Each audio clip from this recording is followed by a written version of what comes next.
Welcome back, my friends of higher thought.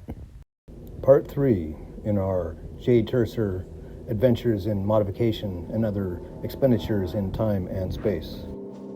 In the last video, we found that our scroll saw was in need of repair, so here we go. Here's some footage. This fought Coyote severely. This is not a high-end piece of equipment, for sure. Here we are replacing the tires that give traction to the blade as it spins around. The first one was a little difficult. Twist ties helped. Once I got this figured out, the next two were much easier. All said and done, this piece of equipment is really rough, and I really wasn't able to use it for the purpose of shaping the neck exactly, but I could get some rough cuts with it. That's all this is really good for, is rough cuts. This was purchased for like $15 like 5 years ago, and the blade broke. Recently I bought a blade for it and found that the tires were worn out. In this video there is no actual filming of cutting the neck to its new shape. Like mentioned, rough cuts were made, and then various files were used to create the shape. And here we go. This is the end product, with a beginning of the sanding process. All said and done, having a telly style headstock on a Strat style body will make it just that more unique.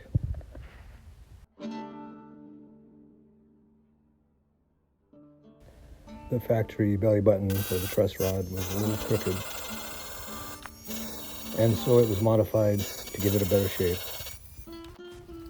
Over the course of a few days, the neck was sanded using various grades of sandpaper.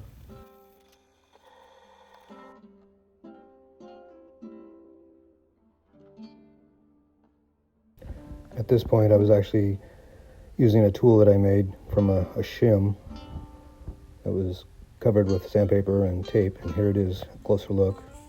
This really works well on curved areas.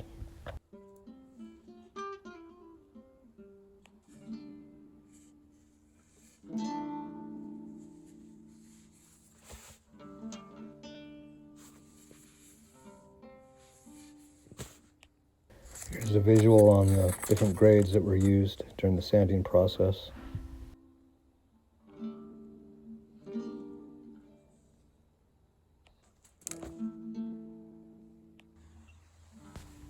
The factory clear was quite dusty and took a while to remove.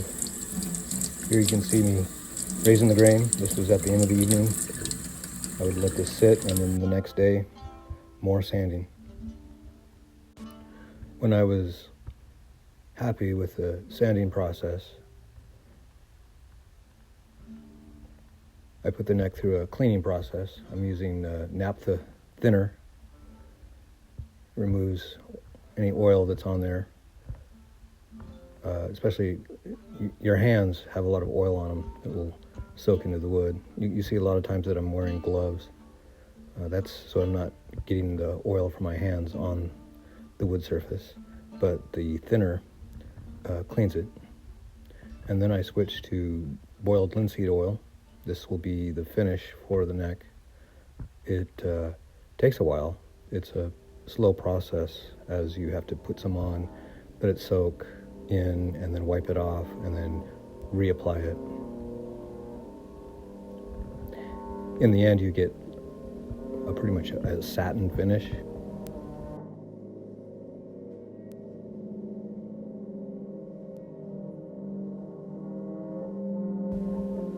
But it can be dangerous. It's very flammable.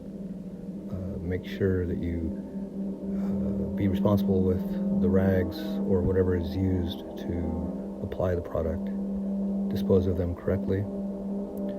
They can spontaneously combust. The best practice is to submerge your rags in water and set them outside to dry, and then either wash them or throw them away. Like mentioned, linseed oil takes time.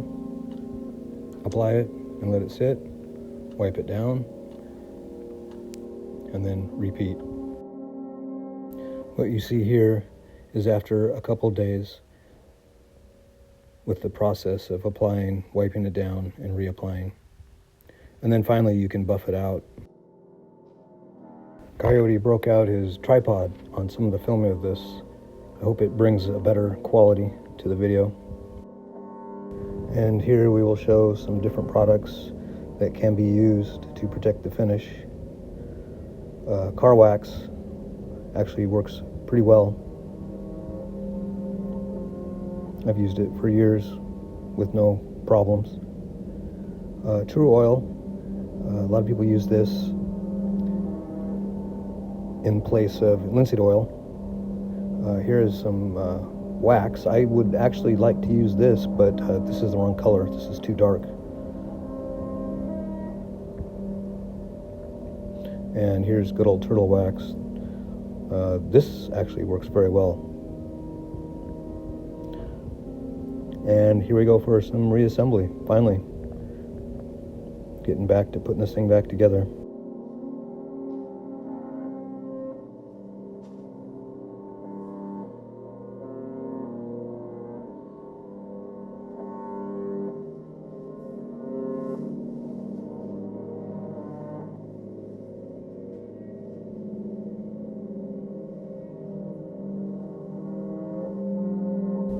These tuners are nothing special, but they're adequate for their purpose and will be used.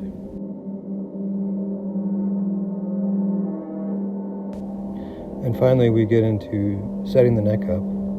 This is very complicated, but not complicated. I guess it's as complicated as you want to make it. Here I am checking the relief. Here on a neck that's not attached to the body, you really want it flat as possible, and this is not a good time to have relief. And this is where you would adjust your truss rod to give it the correct relief. Here I am trying to protect the finish, and this got it closer. I did a few more adjustments, and basically we have a fairly straight neck. I can live with it. This neck did not need a complete re-leveling. It did have some high frets. Here I am using a fret leveling device. This shows you where or if you have high frets. When I find a high fret, I mark it with a permanent marker, and then I'll go and file those down. And this process I continued on and on and on. If you have numerous amounts, you may want to level the whole fretboard. I found this unnecessary to do, but this is a long process.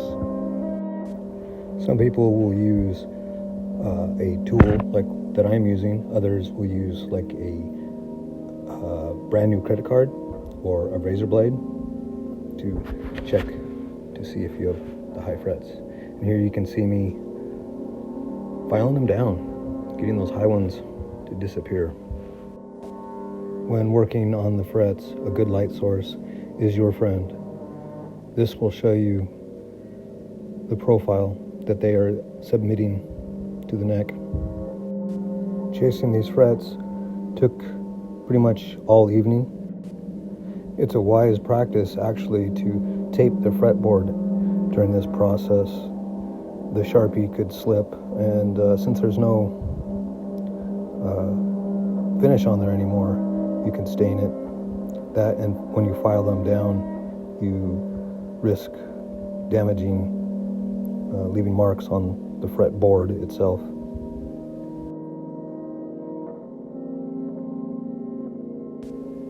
And cheers to a fretboard that's leveled. Here we are taped up for a recrowning. Basically, since we filed some of the frets down, we need to go through and make sure that they're all the same. I didn't go into that process with this. There's tons of videos on recrowning. here's our end result. The purpose of this video was to document the process on the neck. I know that it's not as entertaining as some of the other videos, but it needed to happen. Thank you for hanging out. The next process will rejoin the neck to the body, finish up the body, and hopefully get this thing back into a playing status. This has been Coyote. Until next time, I wish you peace in this world, and that all your projects turn out favorable. Thank you.